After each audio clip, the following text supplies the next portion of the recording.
Hey everybody, welcome back. We're not going to do any wrenching today. I'm just going to take this beautiful 1923 Ford touring car for a drive around our beautiful valley here on a beautiful October day.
Well, I hope you guys enjoyed that as much as we did.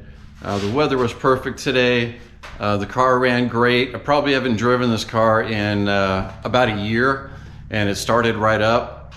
Typically, when we drive our modern cars and our daily drivers, we just think about our destination. Where are we going? What are we going to do when we get there? But whenever I drive an antique car, the most enjoyable part is the journey.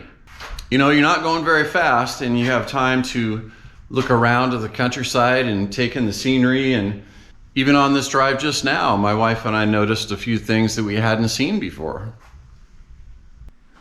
These Model Ts require, quite a bit of maintenance and upkeep. And of course, they're very old. So in my opinion, you need to have a certain amount of respect for these cars. And what I mean by that is you don't just jump in and drive one after it's been sitting for a year.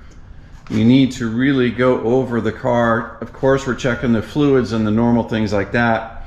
But every once in a while, I go around the entire vehicle, make sure all the nuts are tight, make sure the wheels are tight, make sure the castle nut on the bottom of the steering column is tight with the cotter key in there. So before today's drive, I probably spent an hour going over this car, just making sure everything is good on it before we actually get out on the road. I currently own 4 Model Ts. Technically, I only own 3 Model Ts and 1 Model TT, because the TT is a 1-ton truck. I try to get them all out periodically, but as you can see by some cobwebs here, I don't get them out very often. You will eventually see that Model TT 1-ton truck back on the channel. It's got an oil leak. I'm not sure where the oil's coming from yet, but that's something that we have to diagnose, because it's leaking enough from somewhere that I don't feel comfortable driving it at this point. So that will be a project for the future. Anyway, thanks for coming along on the drive with us today. That was really enjoyable, as it always is. If you haven't subscribed to the channel yet, please consider doing that. I would appreciate it. And I hope to see you all on the next video.